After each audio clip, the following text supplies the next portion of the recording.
do Pai, do Filho e do Espírito Santo. Amém. Caros irmãos e irmãs, falando sobre a criação, nós no último programa estávamos refletindo sobre as coisas invisíveis, né? Criador do céu e da terra, das coisas visíveis e das coisas invisíveis. Mais especificamente, nós temos abordado nos últimos programas a existência e a missão dos anjos. Vimos que os anjos, a existência dos anjos é uma verdade de fé.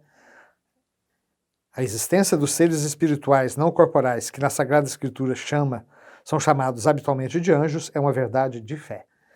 O testemunho da Escritura sobre isso é tão claro quanto a unanimidade da tradição. Vimos também, na sequência de Santo Agostinho, que anjo não é designação de natureza, mas de missão. Se perguntares pela designação de natureza, de Santo Agostinho, é um espírito. Se perguntares pelo encargo, é anjo. O espírito é espírito por aquilo que é anjo por aquilo que faz. Vimos também que Cristo é o centro do mundo angélico, os anjos são seus.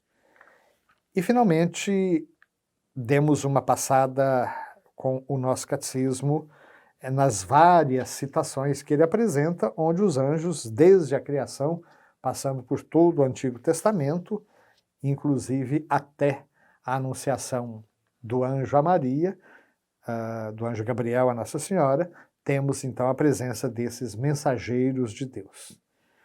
E nós vimos também, no parágrafo 333, que desde a encarnação até a ascensão, a vida de Jesus é cercada da adoração e do serviço dos anjos, como, por exemplo, o canto de louvor dos anjos no nascimento de Jesus é repetido pela Igreja até hoje. Glória a Deus nas alturas e paz na terra aos homens por ele amados. Os anjos protegem a infância de Jesus, por exemplo, comunicando a José a perseguição iminente.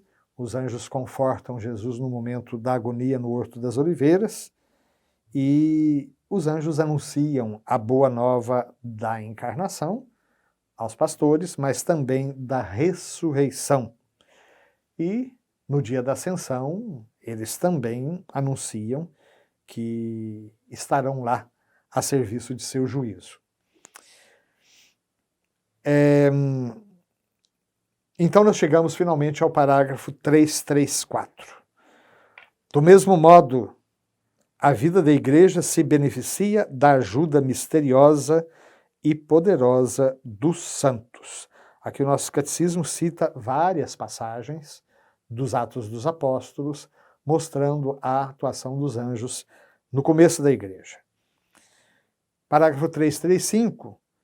Na liturgia, a Igreja se associa aos anjos para adorar a Deus 3 vezes santo. Na liturgia, quando nós vamos rezar ou cantar Santo, Santo, Santo, é o Senhor Deus do Universo, no prefácio, normalmente, o presidente da celebração convida a Assembleia a entoar os seus louvores, né, dizendo esta oração, com todos os anjos e santos.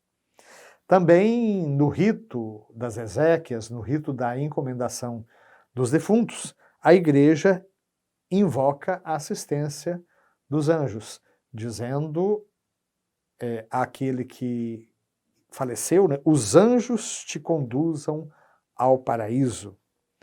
Ou ainda, na liturgia bizantina, que nós não conhecemos tão bem, existe o hino dos querubins. Além disso, nós temos ao menos 2 festas bastante significativas. A festa dos arcanjos, São Miguel, São Gabriel e São Rafael, e a festa dos santos anjos da guarda. Ou seja, a memória particular de alguns anjos mencionados na Sagrada Escritura. Parágrafo 336.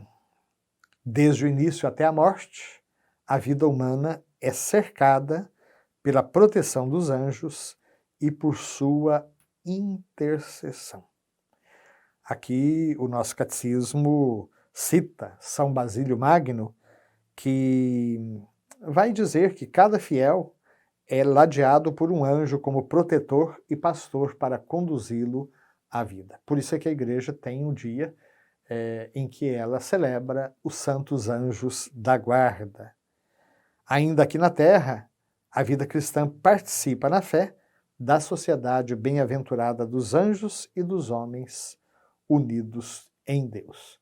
Já tivemos a oportunidade de mencionar como a única igreja de Cristo pode ser considerada sob 3 pontos de vista: a igreja militante, que somos nós, a igreja padecente, aqueles fiéis que estão no purgatório, já estão salvos, sim, mas ainda numa fase preliminar de purificação, e a igreja triunfante, daqueles que com os anjos já estão na glória de Deus. Tudo isso uma única igreja, um único corpo do qual o Cristo é a cabeça. E aí nós chegamos ao parágrafo 337. Nós vamos começar um novo bloco de parágrafos, agora tratando não mais do mundo invisível, das coisas invisíveis, mas do mundo visível. Foi Deus mesmo quem criou o mundo visível em toda a sua riqueza, diversidade e ordem. Esse assunto já foi objeto de reflexão em programas anteriores, quando nós refletimos sobre a expressão Criador do céu e da terra. Céu e terra são, então, uma expressão totalizante. Nada do que existe foi feito sem Ele. E sem Ele, entenda-se no Evangelho de São João, o próprio Filho de Deus que se encarnou. É já uma outra reflexão interessante que fizemos. A própria criação é obra da Trindade. Santo Irineu dizia que o Filho e o Espírito são como que as duas mãos do Pai pelas quais ele age na criação e na redenção. A Escritura apresenta a obra do Criador simbolicamente como uma sequência de 6 dias de trabalho divino que terminam com um descanso no 7º dia. Isso está logo no começo do livro do Gênesis. Gênesis, desde o 1º versículo do 1º capítulo até o 2º capítulo, versículo 4º. Essa é uma das 2 tradições sobre a criação narrada no livro do Gênesis. Já mencionamos como existem 2 versões da criação. A mais antiga é aquela que começa no capítulo 2, versículo 5º, chamada a tradição javista, que tem uma outra concepção de Deus. Podemos imaginar como os nossos avós contando uma história, enquanto que o 1º capítulo é de uma 2ª tradição, chamada tradição sacerdotal. Aliás, aqui só abrindo um parêntese que me parece ser interessante, para que todos tenham conhecimento, o Pentateuco, ou seja, os 5 primeiros livros da Bíblia, que os judeus chamam de Torá, Gênesis, Êxodo, Levítico, Números e Deuteronômio, eles não foram, cada livro desses, composto por uma única pessoa. Existem 4 tradições que são mais antigas. Essas tradições foram escritas com vários séculos de distância uma da outra. A mais antiga, chamada javista, é justamente aquela que está na base do capítulo 2, versículo 5º e seguintes, inclusive a narrativa do pecado original do Gênesis, a tradição eloísta, a tradição sacerdotal, que é essa do 1º capítulo, e depois a tradição deuteronomista.